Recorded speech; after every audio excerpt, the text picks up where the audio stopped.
Bad Trip is on Netflix. The buzz is off the charts. It was released last Friday. Eric Andre, Tiffany Haddish, and this man, Lil Rel Howery, in the hidden camera comedy. Seth Rogen just tweeted out. We'd put his tweet up if it wasn't so profane. But he talked about how dynamite it is. And Lil Rel Howery back here on the Rich Eisen Show. How have you been, sir? What's going on, man? What's going on with you? This thing is taken off, to say the least. I'm sure you must have been hearing quite a bit about it. Yeah, I think we surprised Netflix. They're like, wait a minute, so the movie with the gorilla and all that, this is our number one movie? That's right. But yeah, it started, it's a crazy buzz, and it continues to go on, which is so cool because we've been sitting on it for a second. So for it to finally be out, it feels good, and for it to be doing as well. Me, Eric, and Tiffany are constantly texting and FaceTiming each other like, yo, what's happening? What's happening is people can't get enough of it, and you said you've been sitting on it for a little second, but Eric Andre said it's taken 7 years to make this? That's what he said?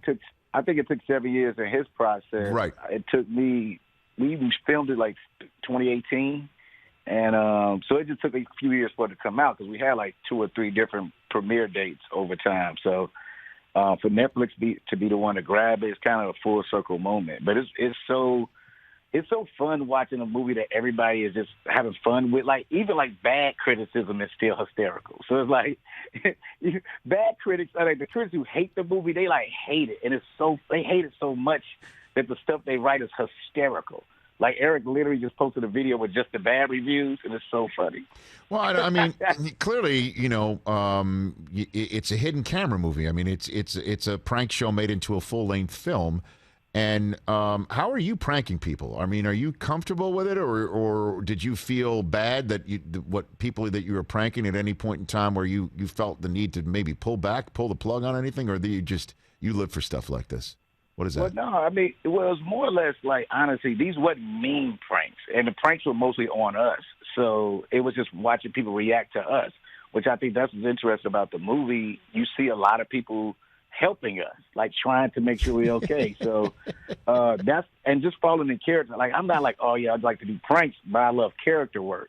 So all I did really was just fall into character to make sure people took my character seriously so they wouldn't know this was a prank. So it's as much as I had to black out in and where I had to believe this stuff was really happening, that was easy for us to bait those people in. So what's your favorite one from the film, Lil Rel? You know, it's one that wasn't released yet, and I think we're going to release it maybe this week or next week, is we did an exorcism, right, where Eric's character gets possessed by the devil. Okay. So we had this hotel room, the walls was bleeding, and he levitated at one point. So we had this priest come in, right? I don't know if this dude went to preschool, maybe to this. He's like, man, I swear I got to get the devil out of somebody. He was so serious, right? He's giving me like Bible scriptures. He make me hold his phone. Like every time he asked me to say something, I would say it, but I would curse. So he would get mad, like, no, you can't say that like that. I'm like, get the hell out of here. I was like, get the F out of him, devil. He's like, no, you can't say F. So he was so serious. When he left, we had to track him down because he left cocky. He was like, yeah, I did that. That's right, you were possessed. And I delivered you, man. Me and me. It was he was so serious that it made it to one. It just didn't fit into what the movie is, but we're just gonna put it out there anyway because it's one of the craziest pranks I've ever been a part of. So it didn't make the final cut of the film, but you're gonna just throw it out there where, on Netflix or social media, or where are you popping that up? We're gonna throw it on social media, and we're gonna throw it probably on the Netflix YouTube channel. I can't wait for that. It's so insane. I mean, what's it like working with two lead pipe wielding professional comedian, funny people? Lil Rel, you've done obviously quite a bit of that in your career, but Eric Andre and Tiffany Haddish, who couldn't be more on fire in her career right now. What about that? Well, Tiff is one of my best friends, and we've worked on several things together, and then Eric is one of my good friends. That's what made this special, to be honest with you, is that we're all actually friends. And a lot of times when you get a chance to work with people you actually really care about or really respect and just got love for, it's just laughed all the time. I think that's why when people watch it, some people are like, chemistry, everybody's chemistry is really good. But I'm like, well, we actually like each other. You know, so it made for a really good movie because all of us had great chemistry. But literally, we all took our characters really seriously, and I think that's what made it work, honestly. Bad Trip on Netflix. It's been out there for about a week, and check it out. Well, not about a week, for a week. Check it out on Netflix. Lil Rel Howery here on the Rich Eisen Show. So what's, obviously, working with people that you love, what's it like trying to beat people that you love off the dribble in an NBA All-Star game? Lil Rel, what's that like for you? Well, two things. Two things happen, okay? Yes. You know, as everybody know, I said I would have 16-5. I really talked about that at one time. I said I'm playing the celebrity game. I'm going to have 16-5. Yes. When we got in the line, right, the layup line. Yeah. I felt the twinge in my knee. Oh. And in that moment, I said, is it worth tearing my Achilles to cross over Common? It really ain't. You know what I mean? Like, I got nothing to do. It's so fun. I trained for weeks, right, to get ready for this. Like, what are you? Right. That's where the moment's like, what are you doing, man? You are a actor and a comedian. Brother, if you tear your Achilles, you won't be able to work. Is it worth it? And I was like, nope. And it wasn't. So I had to, my highlights was me tripping over my foot, and they kept replaying that. And I threw one really amazing pass to Ronnie 2K. Like that. I just gave everybody a taste of it, but I was like, that was it. I was like, I want to coach for them. If they bring me back, I'm coaching. Well, it looks like to me though that you still have some ability on the floor that you need to tap. I just saw a photograph of you and Common and Famous Los. Going. I guess it seems like a jump ball that you're trying to create right here. That I assume you would have won that jump ball. Oh, that sounds good, brother. I'm telling you, every real grown man. Like, I still work out. I get on my Peloton like all the other people 40 and up do, and I take my boxing classes, but I don't spar with nobody. I just I just practice. That is it for me. I'm done. That was my moment to say, in my mind, I'm like, I can't do this. I'm going to hurt myself. And it ain't worth it. What are you like on the Peloton, Lil Rel? I mean, because it strikes me like, are you somebody who does take the leaderboard? No, not the leaderboard, or does take the words of encouragement from the coach? Do you take those, or you just scream back at them like, shut up? What do you, first, stick it. That's mean. Whoever does that are lunatics, actually. Like, why would you take it? Like, you shut up, stop trying to motivate me. Like, you're crazy. Okay, right. But I actually enjoy it. You know what I'm saying? If it's a good playlist. Now, what I've done is, you could turn the music down on your bike and just have more of the instructor voice. So what I do is I have her voice, because Tunde is really the only person classes I take. And I just play my own music. So I got a bunch of different playlists I have for my Peloton rides. I got a gospel playlist. I got a Rocky IV soundtrack playlist. I got and that's when I really get it in. When I ride to the Rocky IV soundtrack, and There's No Easy Way Out comes on, I go crazy. There's no easy way out, man. Ooh. So that's where So if it's time to go up a hill, that's where you want that soundtrack to hit. That song? Is that what you're saying? That particular song, because it's one of my favorite scenes in Rocky IV. With especially with Stallone, he gets in that car. That car was going fast. He's just driving, and he's just reminiscing about him and Apollo and everything that happened. Yeah. And that brother is singing the best. I said, baby, baby, you can shed this tear, because I know how it feels inside. I mean, I don't even know. Those words don't even make sense. But it just gets motivated. Rocky IV soundtrack. So the Rocky soundtrack, Rocky II, Rocky III, no good. Rocky IV is the one Rocky IV soundtrack. I mean, you got Living in America with James Brown. Oh, yeah. He shoots a diss at Eddie Murphy at the end of the show. Like, Eddie Murphy, eat your heart out. Because I guess he got tired of Eddie Murphy doing it on Saturday Night Live. That is the craziest thing. Burning heart. Like, what? Why did he shout out Eddie Murphy in Living in America? He just said, Eddie Murphy, eat your heart out. That's all he said. Lil Rel Howery here on the Rich Eisen Show. So just to sum up here, and put a button on the NBA All-Star Game from Chicago in 2020, because the last time you were on, we were talking about your preparation, and you did give us that stat line that you were calling your shot, okay? Yep, I did. Had you not tweaked your knee in the layup line, you would have had that stat line. You would have crossed over Common. You would have done all of what you were intending to do. That's what you're saying to me right now. I could have dominated that game if I didn't feel like I was going to hurt myself. I could have, literally dominated that. Was Stephen A. the coach? Was Stephen A. Who's your coach? Who's the coach? Stephen A. is the coach, but let me tell you something. Yeah. Stephen A. one of those coaches, like, you don't want him teaching, like, coaching kids, right? Because I'm a grown man. And at some point, I remember just looking at him because I could tell he didn't believe in me no more. And I just wanted to go back in the game. So I'm like staring at him. I'm like extra on the sideline cheering everybody on. Come on, y'all, we can do this. Hopefully he'll put me back in. But I was just looking at him. It's a look he would give me. I'm like, bro, I'm trying, man. What do you mean? What? Like he was taking it so serious.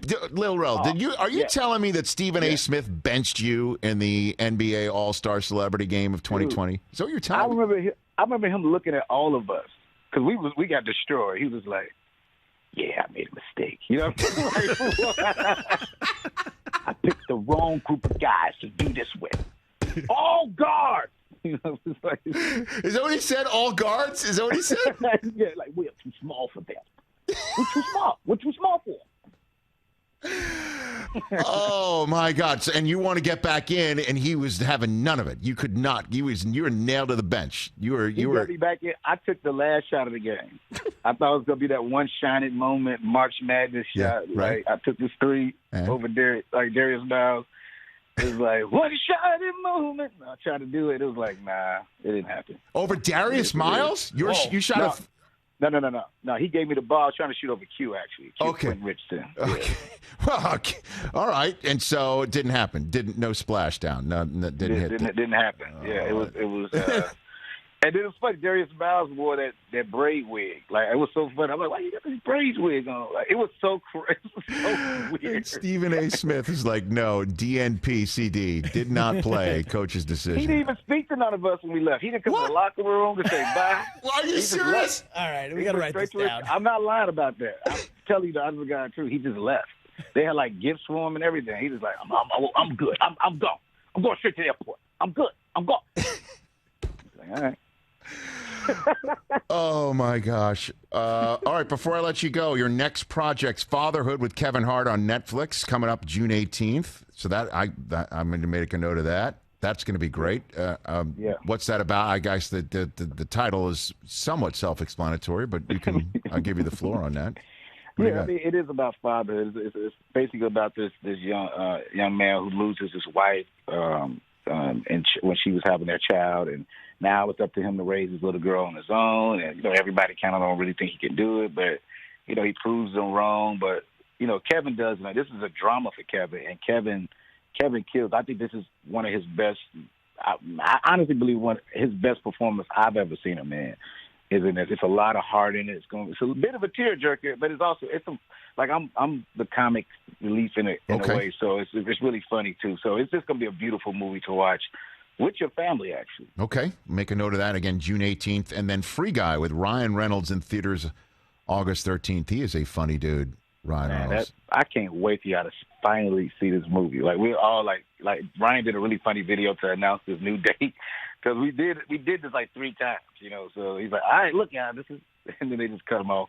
But this movie is so good. It's action-packed, and I'm very excited for it to be going to theater. So we'll see what happens. It's just, between the movies and, I got the game show, Small Fortune, NBC.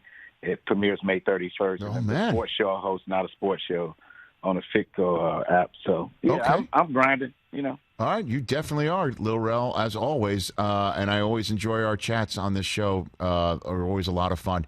Thanks for doing this. Congrats on Bad Trip. I look forward to seeing that added extra coming out where, good job on you pranking a priest. Well done.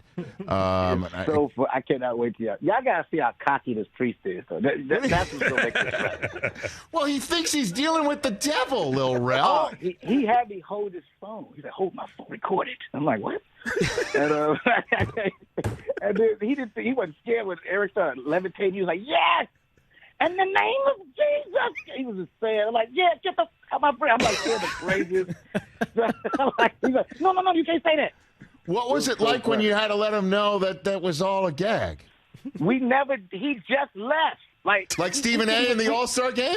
Just get out. I promise you, they had to chase this brother, drive down. He was so into the cockiness of it.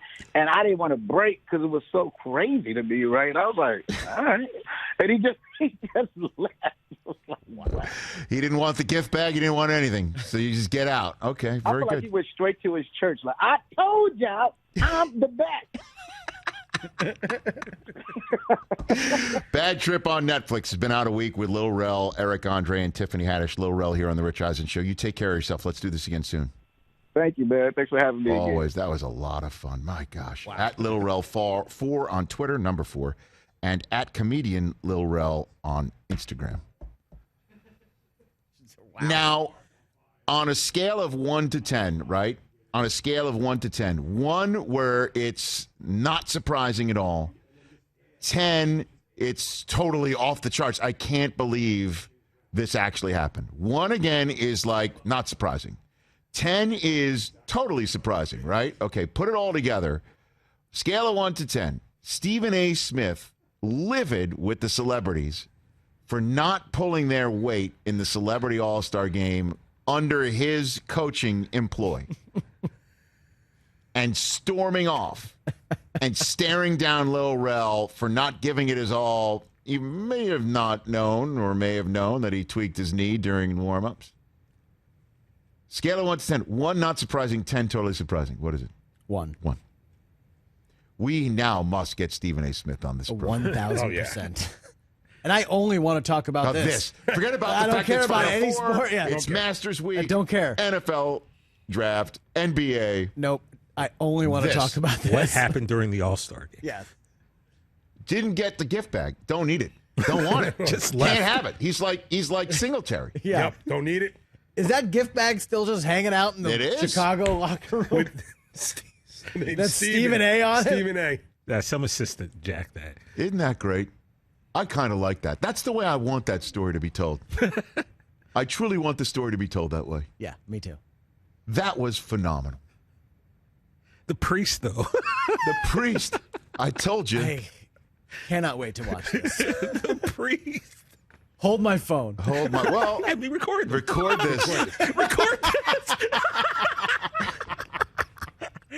Like, that priest was so cocky. Cocky priest needs to be pranked. And then the priest just dipped. And he's like, I'm out. I got to imagine, though, if you feel like you talk to God, I would be pretty cocky. too. Yeah, and get out. That's a mic drop. Yeah, Out. I would be pretty cocky, too. Hey, you watched all the way to the end. Thanks for that. Watch more right here.